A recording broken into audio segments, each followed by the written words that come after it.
चला तर आज आपण ब्रेकफास्टची एक मस्त अशी रेसिपी पाहूयात. ती म्हणजे आमच्या लहानपणी आम्ही याला सांजा म्हणायचो. आपण पिवळ्या कलरचा उपमा म्हटलं तरी चालेल. यासाठी मी जाड रवा घेतलेला आहे. येथे तो छान असा भाजून घेतलेला आहे. कुठल्याही प्रकारचं तूप वापरलेलं नाही आहे भाजण्यासाठी, कोरडाच भाजलेला आहे. त्याच्यानंतर पाणी गरम करून घ्यायचं आहे सांज्यासाठी.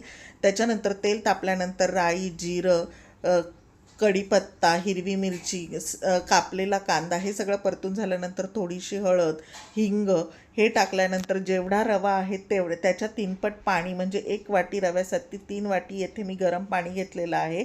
चवीनुसार मीठही टाकायचं आहे. थोडंसं 1 चमचा तूप घालायचं आहे. त्या पाण्याला छान उकळी आल्यावर आपण जो भाजलेला रवा आहे तो त्याच्यामध्ये सोडायचा आहे. सोडताना आपण सारखं ढवळत राहायचं आहे, नाहीतर गुठळ्या होण्याची शक्यता आहे.